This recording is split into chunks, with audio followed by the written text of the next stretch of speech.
हाथरस में मुंशी गजाधर सिंह मार्ग labour colony में सरस्वती विद्या मंदिर कन्या इंटर कॉलेज की स्थापना की गई। इस अवसर पर सांस्कृतिक उत्सव एवं नवीन भवन लोकार्पण समारोह के साथ सरस्वती विद्या मंदिर कन्या इंटर कॉलेज के भूमि पूजन समारोह भी किया गया। कार्यक्रम को गति देते हुए बच्चों द्वारा गीतों पर नृत्य प्रस्तुत कर वहां मौजूद सभी का मन हो लिया। नन्हे मुन्ने बच्चों की कला ने वहां उपस्थित सभी को उनकी तारीफ करने को मजबूर कर दिया। विद्या भारती के अखिल भारतीय से संगठन मंत्री यतीन्द्र जी ने कहा कि विद्या भारती शिक्षा के क्षेत्र में एक क्रांति है, आंदोलन है, जो स्वाभिमान साथ समर्थ भारत के निर्माण में अपना योगदान दे रहा है। स्वामी विवेकानंद के संकल्प को साकार करने के प्रति संकल्पित है। मुख्य अतिथि के रूप में उपस्थित सुप्रीम कोर्ट के वरिष्ठ अधिवक्ता NFFC गृह मंत्रालय भारत सरकार के सदस्य माननीय रमेश चंद्र रत्न ने कहा, बच्चियों की शिक्षा के क्षेत्र में कन्या विद्यालय का निर्माण बाल निर्माण के साथ राष्ट्र निर्माण में अपना महत्वपूर्ण योगदान देगा। बालिकाओं में संस्कृत व्यवहारिक एवं राष्ट्रीयता की भावना से परिपूर्ण ज्ञान को पुष्पित करने के संकल्प के साथ आगे बढ़ेगा। कार्यक्रम की अध्यक्षता कर रहे कार्यक्रम अध्यक्ष एवं RPM ग्रुप ऑफ एजुकेशन के संरक्षक डॉक्टर उमाशंकर जी शर्मा ने सरस्वती विद्या मंदिर कन्या इंटर कॉलेज पूर्ण सहयोग देने की आश्वासन के साथ इस कदम को शिक्षा के क्षेत्र में अद्भुत कदम बताया। कार्यक्रम का शुभारंभ मां सरस्वती के छवि चित्र पर माल्यार्पण कर एवं दीप प्रज्वलित कर अतिथियों के द्वारा संयुक्त रूप से किया गया। नवीन भवन का लोकार्पण एवं भूमि पूजन विद्या भारती के अखिल भारतीय सह संगठन मंत्री माननीय यतीन्द्र जी के कर कमलों से संपन्न हुआ। अतिथियों का स्वागत पीत वस्त्र पहनाकर व स्मृति चिन्ह भेंट प्रबंध समिति के अध्यक्ष पुरुषोत्तम राठी, उपाध्यक्ष शरद तिवारी, प्रबंधक मनोज अग्निहोत्री, कोषाध्यक्ष ब्रिजलाल जी शर्मा, प्रधानाचार्य महेश चंद दुबे, ऑडिटर प्रमोद कुमार सिंह, सदस्य गोपाल कृष्ण शर्मा, रविकांत जोशी, पुनीत अग्रवाल, हजारीलाल गुप्ता, दीपक शर्मा, हर्षवर्धन सिंह राठौर आदि के द्वारा किया गया। सरस्वती की वंदना के लिए बनाया था, लेकिन इसे बाद में राजस्थान की तरफ से ले लिया गया और एक परंपरागत नृत्य के रूप में आयोजित किया जाएगा से। और उनके साथ कुछ अन्य बहनें हैं, उनसे निवेदन करूंगी शीघ्रता से पधारें। इतना सुंदर और परिदृश्य राजस्थान के रंगीले पोशाक में से। और उनके साथ कुछ अन्य बहनें हैं, उनसे निवेदन करूंगी शीघ्रता से पधारें। इतना सुंदर और परिदृश्य राजस्थान के रंगीले पोशाक में अथक प्रयासों से यह विद्यालय उत्तरोत्तर प्रगति के पथ पर अग्रसर है। इस विद्यालय में अपने छोटे से कालखंड में कई कीर्तिमान स्थापित किए हैं। वर्तमान प्रबंध समिति और आचार्यों के विशेष परिश्रम से इस विद्यालय की छात्र संख्या में विगत 3 वर्षों में लगभग 80% की वृद्धि हुई है। यह इस विद्यालय का बहुत बड़ा गौरव और सम्मान की बात है। वर्तमान प्रबंध समिति के कालखंड में सन 2021-22 में 7 कमरों का निर्माण किया गया, एक अतिथि कक्ष का निर्माण किया गया और वर्तमान में अभी 6 कमरे जो आपके सामने ये दिखाई दे रहे हैं और अंडरग्राउंड एक हॉल का निर्माण अभी इस समिति के द्वारा किया गया है। कार्यक्रम के मुख्य अतिथि श्री रमेश चंद्र रत्न जी के द्वारा कुछ सहयोग करने के लिए मुझे कहा गया है। उनके द्वारा इस विद्यालय के निर्माण हेतु जो सहयोग दिया जा रहा है, मैं अपने प्रधानाचार्य से अनुरोध करूंगा कि वो उन्हें कॉर्डलेस दें और उनसे उनके माध्यम से ही कहलवाएं कि उनका क्या सहयोग इस विद्यालय के लिए रहेगा और योगदान मैं अधिक से अधिक कर पाऊं ऐसी मेरी मनोभावना रहेगी। लेकिन फिर भी आज क्षणिक समय में क्षणिक उसमें 5 कमरे मेरी तरफ से रहेंगे और 5 कमरे कमरे नहीं रहेंगे। मैं अपनी पूरी प्रबंध समिति और विद्यालय परिवार की तरफ से आपका बहुत बहुत धन्यवाद ज्ञापित करता हूँ। बहुत बहुत धन्यवाद। एक सहयोग अपने मातृ संगठन राष्ट्रीय स्वयंसेवक संघ के नगर संघचालक श्रद्धेय डॉक्टर पीबी सिंह जी के द्वारा भी किया गया है। मैं उनसे आग्रह करूंगा कि वो भी मंच पर आकर के अपने सहयोग की घोषणा करें। सभी अतिथियों का नमन करते हुए मैं केवल ज़्यादा नहीं, केवल एक कमरे का निर्माण के लिए घोषणा करता हूँ। जय हिंद, जय भारत, जय माता। एक कमरे 1 लाख रुपए की सहयोग की घोषणा की गई है। मैं और पूरा विद्यालय परिवार आपके सहयोग के लिए आजीवन रेडी रहेगा। प्राइवेट इंटर कॉलेज है, ये समाज के लिए सामाजिक विद्यालय है और मैं और मेरी टीम के साथ में 1,01,000 रुपये की घोषणा हुई है। आगे जो भी होगा पूरे मन से, तन से, धन से करेंगे। जय श्री राम। आपसे और उनके साथ कुछ अन्य बहनें हैं, उनसे निवेदन करूंगी शीघ्रता से पधारें। इतना सुंदर और परिदृश्य राजस्थान के रंगीले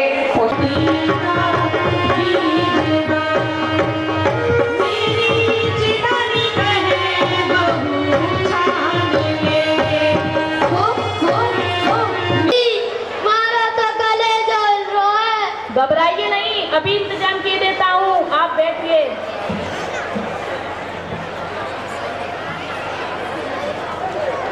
सेठ कंजूस है, 4 मांगोगे तब 1 देगा। अजी वकील साहब, यहाँ तो ऐसी मनुष्यों से पाला पड़ता रहता है, अब हमें भी बालों में से तेल निकालने का अभ्यास हो गया है। तुम जानो, लेकिन ध्यान हमारा भी रखना mister. Yes one four sir. जय गोपाल जी की गवाजी, जय गोपाल जी की, जय गोपाल जी की सेठ। तबीयत खुश हो गई, ऐसे करके बैठ, सेवा कुछ लीजिए, आज्ञा दीजिए। आज्ञा के आया झावलाल का बाप पावलाल मेरे 500 रुपया लेकर मर गया। ताजे ऊपर ब्याज, ब्याज के ऊपर ब्याज चढ़ते चढ़ते 500 को 2500 हो गया। आज की तारीख है बाया, मारो गवा धर्मपाल बीमार पड़ गया, मामला बीच में अड़ गया। कोई चिंता नहीं, धर्मपाल बीमार है तो सत्यपाल हाजिर है। गवाही के कार्य में कंप्लीट माहिर है, दुनिया में जाहिर है। ठीक तो सायरा की सी बात करे है कि काम करो भाया, रसिया बनाते हैं, ख्याल खूब गाते हैं। आज जैसे सेठ कभी हमको बुलाते हैं तो कोर्ट पर पहुंचकर गवाही दे आते हैं। परोपकार के लिए जन्म लिया है, विधाता ने मैडम में फर्स्ट क्लास दिया है। यही अपना काम है, सत्यपाल मारा नाम है। तारो नाम सत्यपाल, मारो नाम झंडामल। जब सत्य और झंडा ने मिलकर अंग्रेजी राज छीन लियो तो जो बेचारो झावलाल के चीज है, अब तो हमारी जीत ही जीत है। देख लीजिए सेठ जी, सोबत का असर इसे कहते हैं। आप भी दुख मिलाने लग गए। अच्छा, अब जल्दी मामला तय कर लीजिए, कोर्ट टाइम हो रहा है।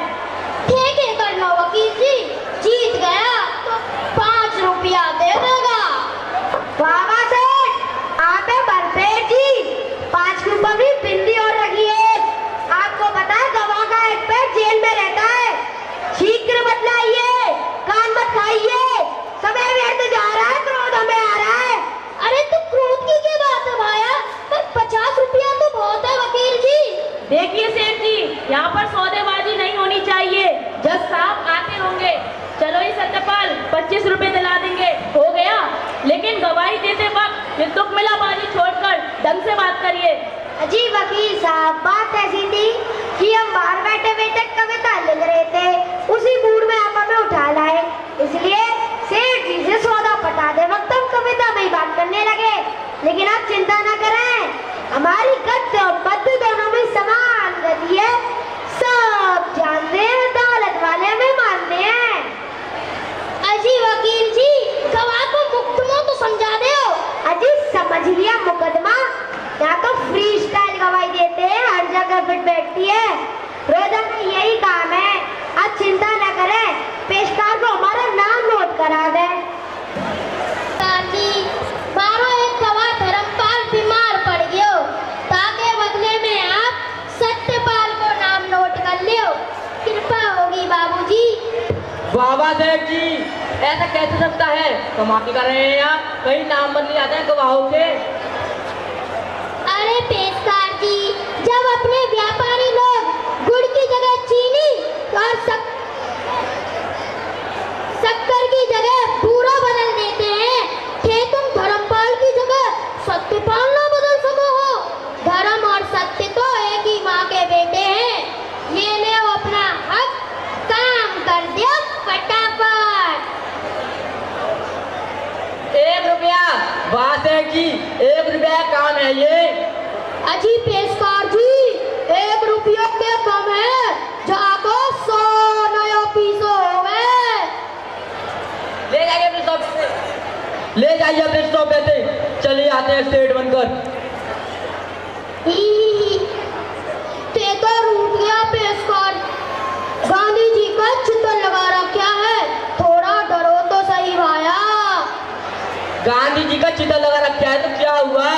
देखते नहीं, महात्मा जी अपने हाथ की 5 उंगलियां और लाठी लेकर कह रहे हैं, जो 5 रुपए से कम दे उसमें लाठी कराओ। अच्छा भाया लो।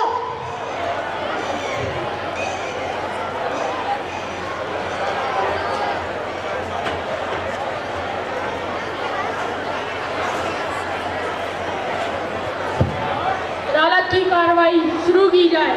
चपरासी, शेर झंडामल बनाम जाऊलाल को आवाज दो। शेर झंडामल बनाम जाऊलाल हाजिर हो। क्या शेर झंडामल बनाम जाऊलाल हाजिर है? क्या आपका इनाम शेर झंडामल है? अरे दुनिया जाने है हमारा नाम झंडामल। बाप को नाम गंडामल, बाबा को नाम संडामल, पर बाबा को नाम गंडामल। असली बनिया मारवाड़ी, बहुत पुराने कबाड़ी। बस बस, बंद करिए रेलगाड़ी। ये बताइए, जो आपने जाऊलाल के पिता खाऊलाल को जो 500 रुपए कर्ज दिए थे, किस लिए दिए थे? किस लिए दिए थे? यो बात माँ से क्या पूछे हो? दुनिया जाने है। बात यो हुई, एक दिन जाऊलाल का बाप खाऊलाल मारे पास आयो और कहने लाग्यो, मारो बेटा जाऊलाल कुपात्र है, मरवा तो मारे तेरे करेगो ना। यहाँ से तो अपन जीवता ही तेरवी कर दूं, ते 500 रुपया उधार दे दो। अपना तो दया धर्म को काम पुरखा पंगत से चला आवे, दे दियो रुपया। तो खाऊलाल ने अपनी तेरे करने के लिए आपसे 500 रुपए कर्ज लिए थे, कुछ सबूत है आपके पास? ये देखो प्रमाण। कोई गवाह है जिसके सामने दिए हो? गवाह? हाँ हाँ, बाहर खड़ा है। क्या नाम है आपके गवाह का? नाम गवाह को नाम। घबराइए नहीं, सत्य बात हो तो बता दीजिए। हाँ, गवाह को नाम सत्यपाल है। चपरासी, गवाह सत्यपाल को आवाज दो। सत्यपाल गवाह हाजिर हो। क्या सत्यपाल गवाह हाजिर है? कौन है सत्यपाल गवाह?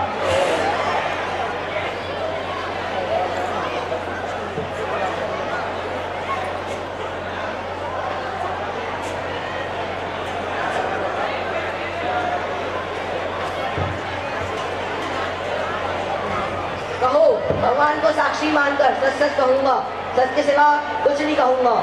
अरे भाया, मारो तो नाम ही सत्यपाल है, झूठ तो हमने जिंदगी में बोला ही नहीं। तो आपका ही नाम सत्यपाल है? Yes sir, my name is Satyapal. आप अंग्रेजी कहाँ तक पढ़े हैं? हमने अंग्रेजी EIR के मुगल सराय जंक्शन तक पढ़ी थी, लेकिन स्वराज्य होने पर कांग्रेसी नेता ने इस ट्रेन का नाम बदलकर NR कर दिया। तभी से हमने अंग्रेजी उठाकर ताक पर रख दी। देखिए, ये कोर्ट है, यहाँ फिजूल बात है मत कीजिए। जो पूछा जा रहा है उसका ठीक ठीक जवाब दीजिए। आप कहें उसी भाषा में जवाब दे सकता हूँ। हिंदी, उर्दू, मराठी, सराफी, बांग्ली, रूसी, लैटिन, बुलेटिन,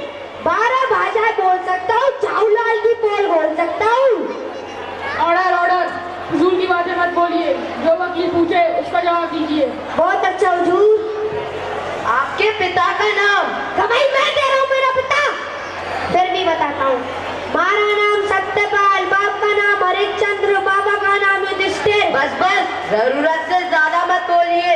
क्या काम करते हैं आप?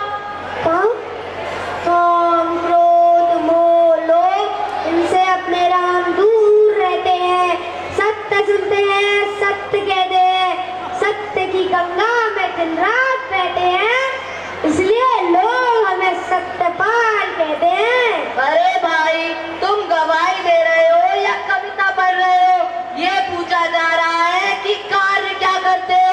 सुबह उठकर कैंची की 3 सिगरेट पीता हूँ, 4 कप चाय बनाकर उसको पीकर लेटरिन जाता हूँ, स्नान करके गीता का पाठ करता हूँ, रोटी खाकर तब कचहरी आता हूँ। ये नहीं पूछते हम, मतलब धंधा क्या करते हो?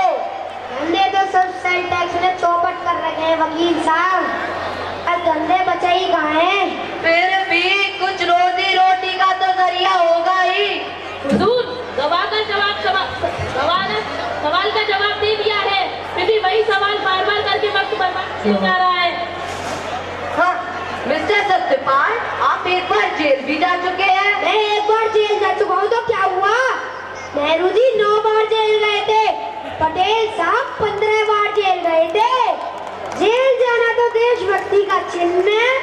आप आइए हमसे मिलने। किस जुर्म में जेल गए थे आप?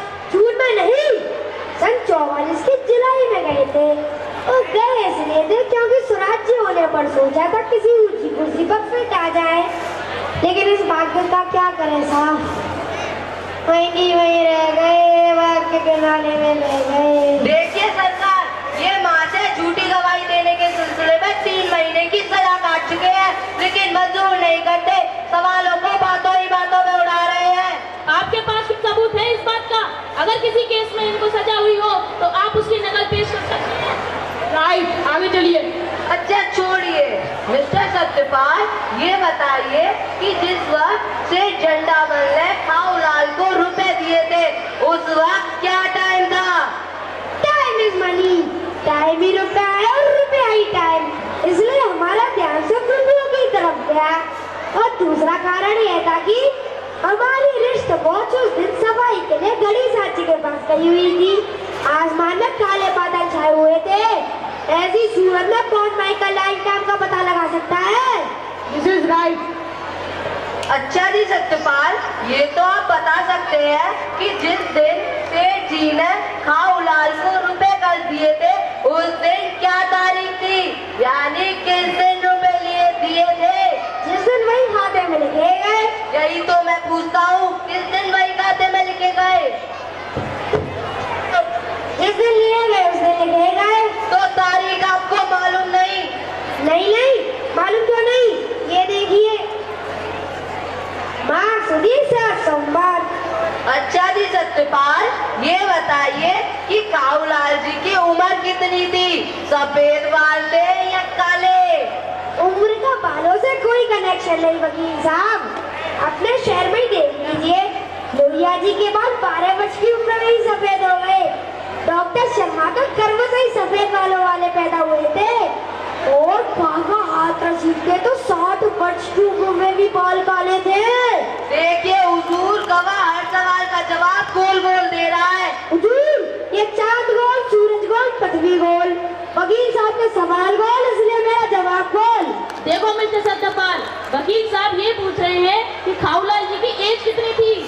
श्रीमान जी, किसी की सही उम्र या तो इनकी माता जी बता सकती है या म्यूनिसिपालिटी का पैदाइशी रजिस्टर। फिर भी आदमी की बॉडी देखकर कुछ तो अंदाजा किया जा सकता है।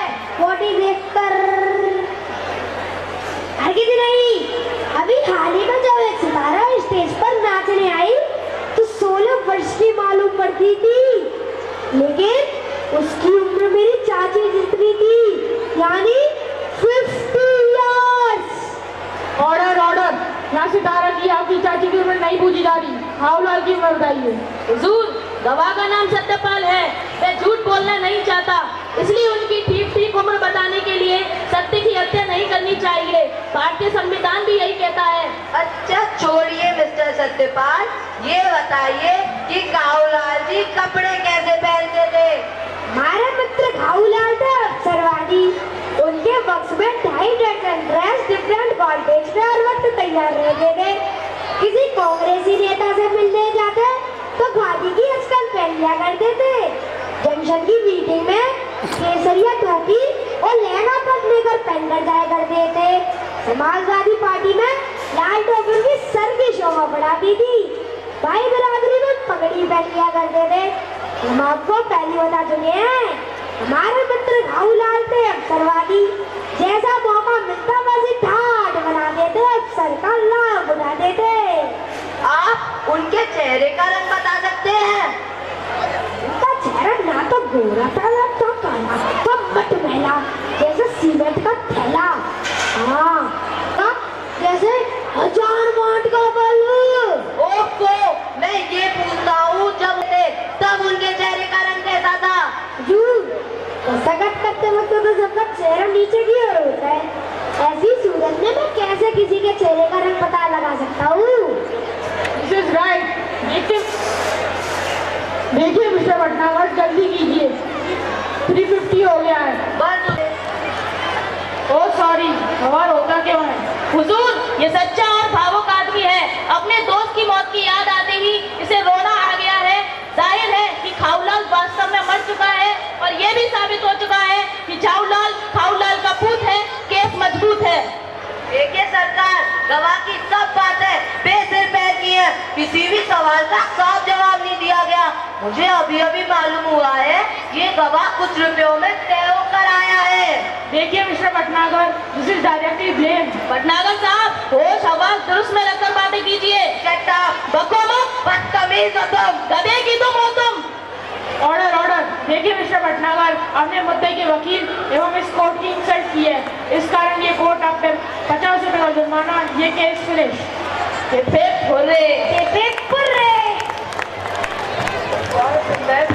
आपने देखा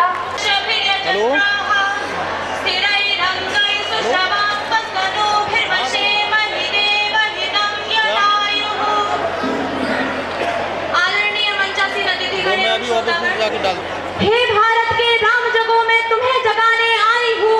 हे भारत के राम जगों में तुम्हें जगाने आई हूँ। 100 धर्मों का धर्म एक बलिदान बताने आई हूँ। 100 धर्मों का धर्म एक बलिदान बताने आई हूँ। सुनो हिमालय कैद हुआ है दुश्मन की जंजीरों में और आज बता दो कितना पानी है भारत के वीरों में। और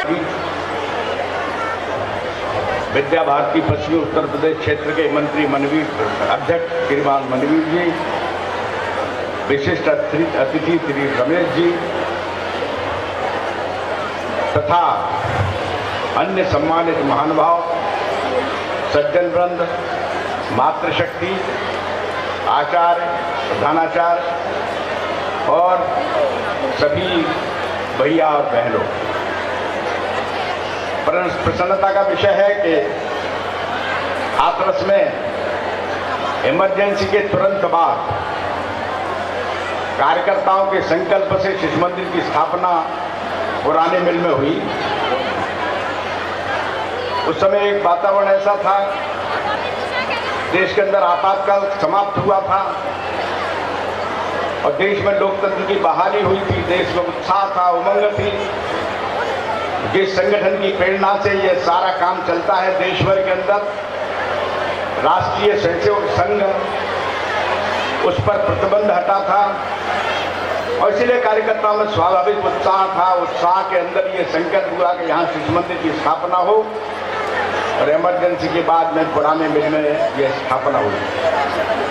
आज प्रसन्नता की बात है कि समाज के सहयोग से, कार्यकर्ताओं के परिश्रम से और भगवान के आशीर्वाद से यह विद्यालय प्रगति कर रहा है। यही विद्यालय नहीं, एक दूसरा इंटर कॉलेज भी हाथरस के अंदर चलता है।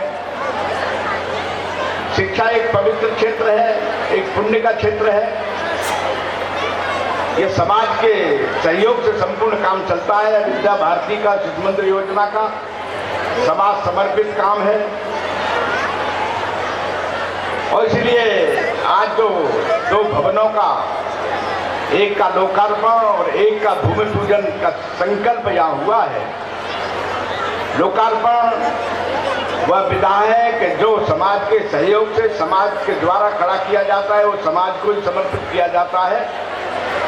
और इसलिए संपूर्ण कार्य समाज के सहयोग से चलने के कारण से समाज ही परमात्मा है, भगवान का स्वरूप है। समाज के सहयोग से बड़े बड़े काम ये समाज के अंदर होते हैं। एक अच्छी बात संकल्प लिया है कि बालिकाओं का एक अच्छा केंद्र शिक्षा का यहाँ खड़ा होगा। हम सब जानते हैं कि इस देश के अंदर बालक और बालिकाओं की शिक्षा में कोई मतभेद नहीं था, लेकिन मुगल काल के कालखंड में इस देश के अंदर परिस्थितियां भिन्न हुई, बालिकाओं को देखने की प्रति दृष्टि भिन्न हुई। हमारे देश में बालिकाओं को बाद में अंग्रेजों के आने के बाद में व्यवस्था और ध्वस्त हो गई और इसलिए पुनः इस देश के अंदर एक आंदोलन चलाना पड़ रहा है कि बालिकाओं का पठन पाठन प्रारंभ हो और बालिकाएं सुरक्षित भी रहें। बेटी पढ़ाओ बेटी बचाओ का अभियान सारे देश के अंदर चलाना पड़ा, क्योंकि दुर्भाग्यवश स्थिति समाज की ऐसी आ गई कि हम अपने मार्ग से भटक गए, हम अपने भाव से भटक गए और हमारे देश की जो संस्कृति थी उस संस्कृति को भूल गए और हमने बालिकाओं के प्रति मातृशक्ति के प्रति देखने की दृष्टि व भटकाव स्थिति हो गई और देश के अंदर एक पुरुष प्रधान संस्कृति का जन्म हो गया। वर्तमान के अंदर एक परिवर्तन आया है और विद्या भारती ने बालिका शिक्षा को एक महत्वपूर्ण भूमिका दी है। विद्या भारती ने बालिका शिक्षा को एक स्वतंत्र आयाम दिया है। बालिकाएं संपूर्ण विषय पढ़ेंगी, ये बात ठीक है, लेकिन बालिका के जीवन का निर्माण भारतीय संस्कृति के नैसर्गिक गुणों के कारण से होना चाहिए और इसलिए उसमें नेतृत्व के गुण विकसित हों, उसमें कर्तृत्व के गुण विकसित हों और सबसे महत्वपूर्ण बात है कि उसमें मातृत्व के गुण विकसित हों। हमारे देश के अंदर मातृत्व संस्कृति है, माताओं की भूमिका सर्वश्रेष्ठ रही है। माताओं के द्वारा ही महापुरुषों का जन्म हुआ और महापुरुषों का निर्माण हुआ। अगर माताएं श्रेष्ठ नहीं होती तो हमारे देश को महापुरुष नहीं मिलते। इसलिए विद्या भारती ने इस बात को समझते हुए भारत की प्राचीन संस्कृति के अनुसार बालिका शिक्षा को महत्वपूर्ण भूमिका दी है, महत्वपूर्ण आयाम दिया है। प्रसन्नता का विषय है कि यहाँ के कार्यकर्ताओं ने समाज के सहयोग से एक स्वतंत्र बालिकाओं की शिक्षा का एक श्रेष्ठ केंद्र उच्च केंद्र ये विकसित करने का संकल्प लिया है। यह विद्या भारती का काम सरस्वती शिशु मंदिर की योजना स्वतंत्रता के तुरंत बाद 47 में देश को स्वतंत्रता मिली, लेकिन आधी अधूरी स्वतंत्रता मिली, खंडित भारत की प्रतिमा मिली और 52 में इसका जन्म हुआ। बहुत विचारपूर्वक जन्म हुआ, सोच कर जन्म हुआ कि इस देश के अंदर ऋषियों का विचार है, शाश्वत विचार है। उस हिंदुत्व के विचार के अधिष्ठान को लेकर शिशु मंदिर योजना प्रारंभ हुई। हिंदुत्व का जो अधिष्ठान है, हिंदुत्व का जो विचार है, किसी व्यक्ति का विचार नहीं है, इस देश का पुरातन प्राचीन विचार है, ऋषियों का विचार है। इस देश के ही कल्याण के लिए नहीं तो विश्व के कल्याण का विचार है। हम बोलते भी हैं विश्व का कल्याण हो, या हम ही बोलते हैं, कोई दुनिया का और देश नहीं बोलता विश्व का कल्याण हो। और इसलिए हमने विश्व के कल्याण की कल्पना की है। विश्व का कल्याण आज जो विश्व के अंदर भय का वातावरण है, आतंक का वातावरण है, युद्ध का वातावरण है, इससे सुख और शांति अगर दुनिया चाहती है तो भारतीय विचार को लेकर ही उसे खड़ा होना पड़ेगा। इस देश के हिंदुत्व के विचार को लेकर ही खड़ा होना पड़ेगा। इस हिंदुत्व के विचार के अधिष्ठान पर ही विद्या भारती काम करती है और ये संकल्प विद्या भारती ने लिया है, शिशु मंदिर योजना ने लिया है कि इस देश की स्वतंत्र भारत की शिक्षा का अधिष्ठान भी हिंदुत्व ही होगा। इस प्रकार का अलग संपूर्ण देश के अंदर जगाना और इसलिए विद्या भारती शिक्षा के क्षेत्र के अंदर एक जागरण बन गया है, एक आंदोलन बन गया है। इस देश के अंदर विद्या भारती की एक पहचान बन गई है।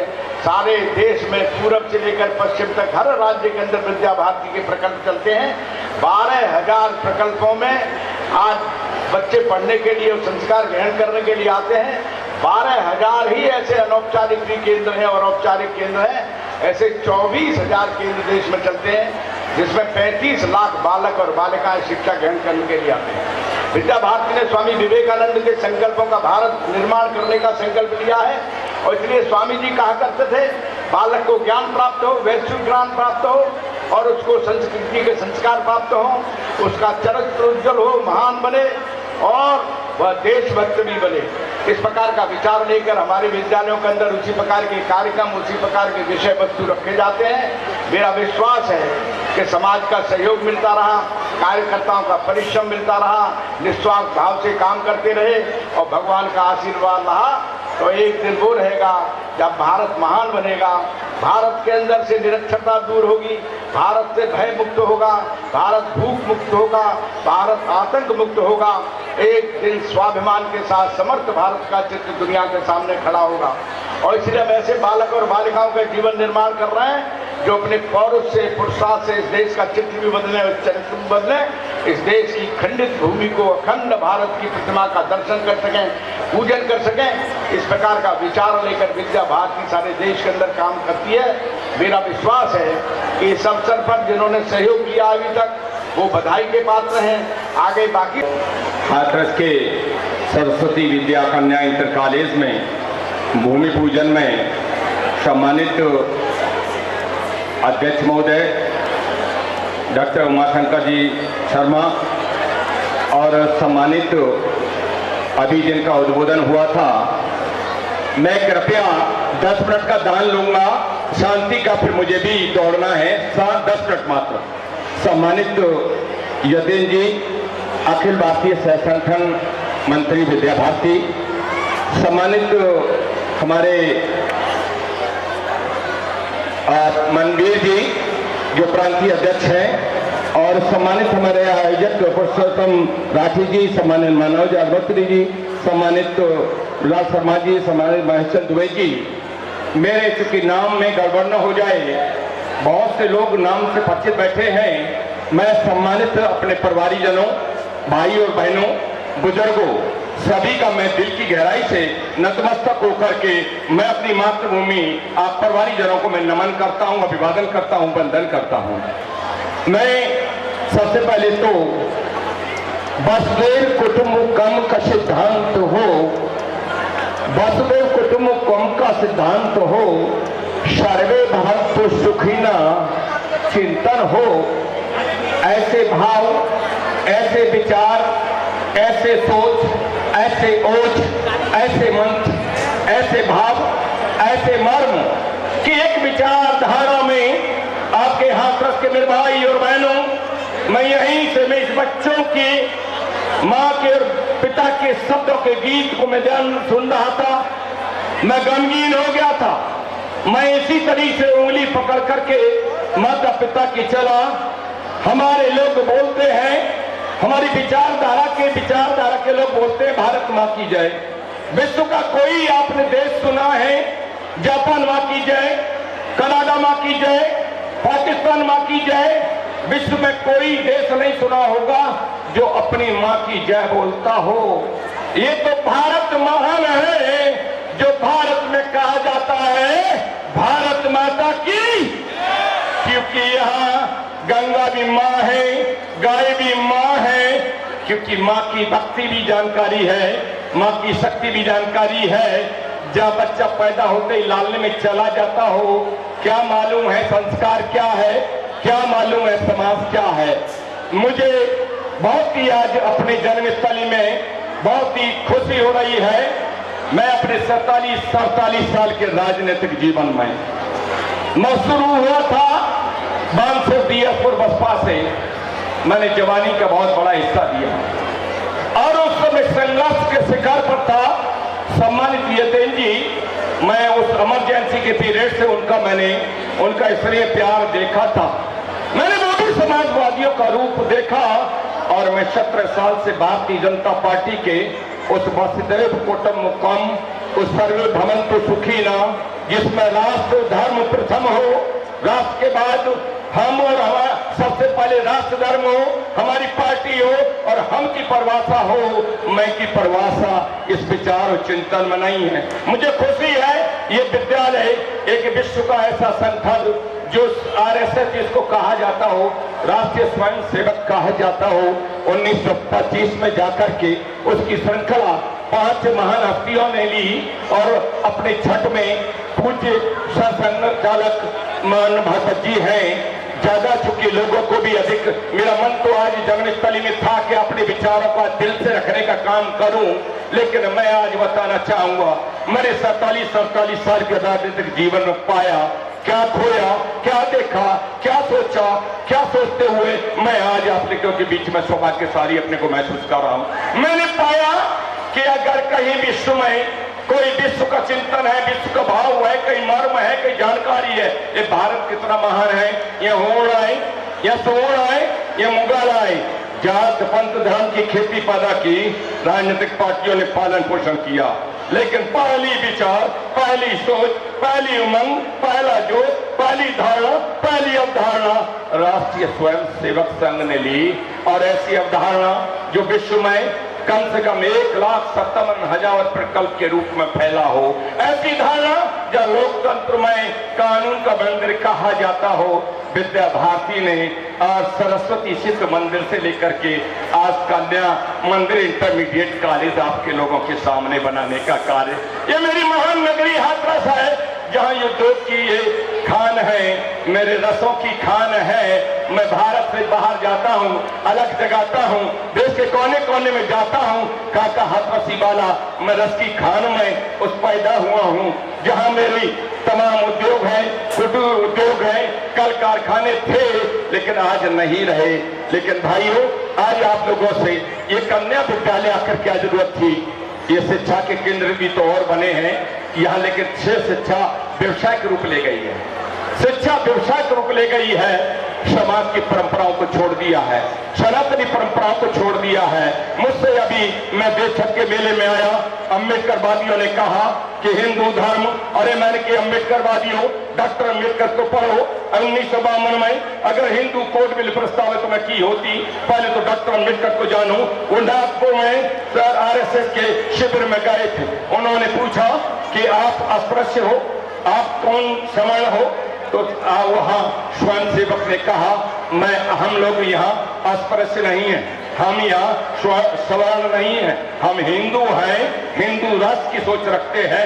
ऐसी सोच रखने वाले डॉक्टर अम्बेडकर ने जब न्यूयॉर्क जा रहे थे 1952 में, तो अपनी भोज में शाम को पा रहे थे महाराष्ट्र के साथियों के साथ, तो उन्होंने कहा था देश हित सर्वोपरि है, देश चिंतन सर्वोपरि है, और देश हित को रखने वाले डॉक्टर अम्बेडकर ने 370 का भी उस समय जवाहरलाल नेहरू के चिंतन को भी झकझोरा था और कहा था कि आने वाला कल आपको परेशान करेगा। मैं आज इस मंच से कहना चाहता हूं, भारतीय सनातनी परंपरा में मुझे अभी तथागत गौतम बुद्ध के अनुयायी मुझे रतन जी बात करनी है। मैं आज रेल भवन में था, बोले कैसा डॉक्टर अम्बेडकर, कैसे तथागत गौतम बुद्ध के अनुयायी हो? मैंने क्यों, क्या हुआ? बोले कि 22 प्रतिज्ञाएं। अरे मैंने कि 22 प्रतिज्ञाएं तो छोड़ दो, डॉक्टर अम्बेडकर के ने जो पंचशील गौतम बुद्ध, मैंने पूछ रहा हूं तथागत गौतम बुद्ध कहां पैदा हुए थे? बोले कि अपने नेपाल में। अरे मैंने कि ये बताओ उनको बोध कहां हुआ था? गया में। गया कहां है? भारत में। अरे भारत की संस्कृति में उनको बोध हुआ था, वट वृक्ष के नीचे बोध हुआ था, जिसको ये हिंदुत्व वाले लोग पूजा पाठ करते हो, सनातनी परंपरा को चिंतन करते हो, वहां बोध हुआ था। नेपाल में बोध क्यों नहीं हुआ?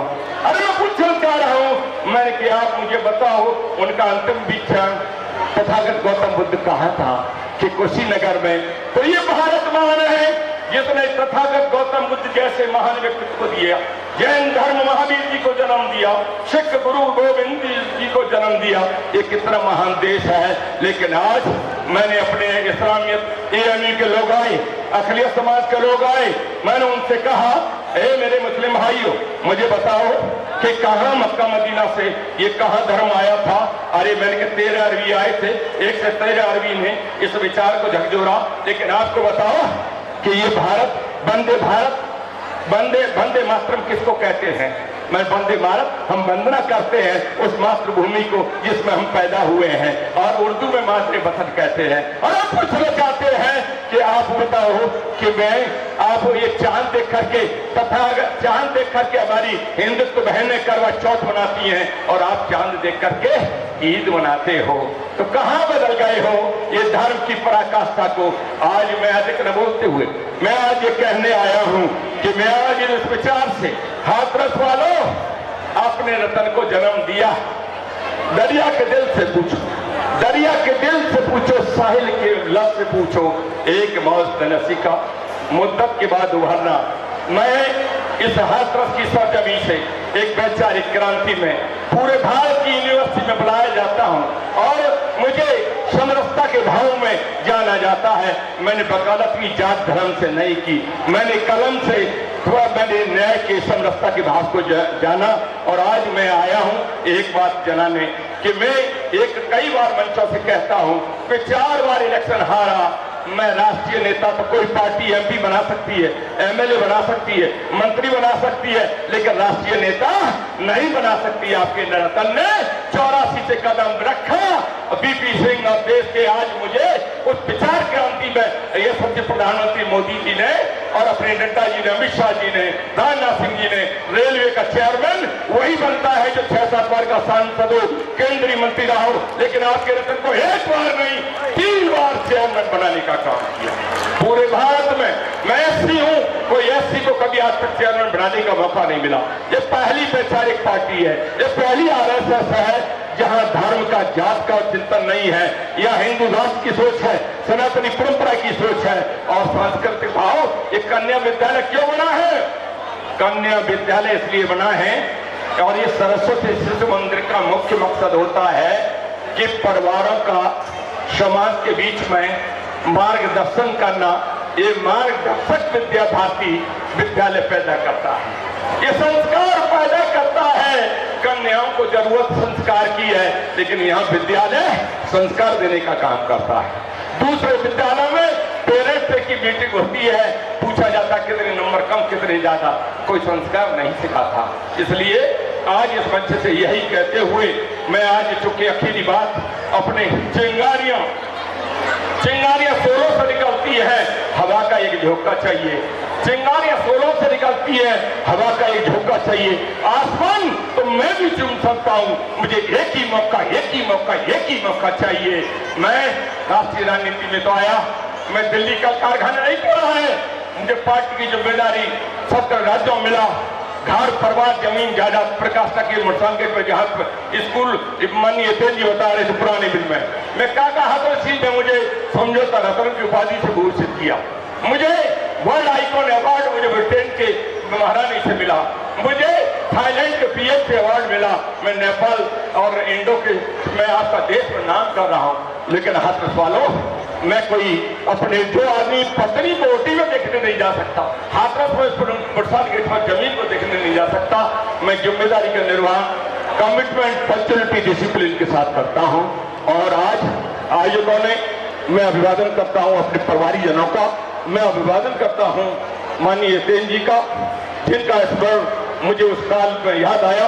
और आज इतना ही कहते हुए मैंने अपने बेटे रत्नेश रत्न जिम्मेदारी दी है कि जल्दी बैंक खटाल चालू कराओ और जो प्रतिभाएं हैं, मैं देश के कोने कोने में जो मेरा संपर्क बना है, यहाँ भी लाखन सिंह आए हैं उदयपुर से, केपी सिंह आए मुल्तान से, प्रमोद अग्रवाल जी आए हैं सादाबाद से और श्यामलाल जी आए हैं भाइयों से।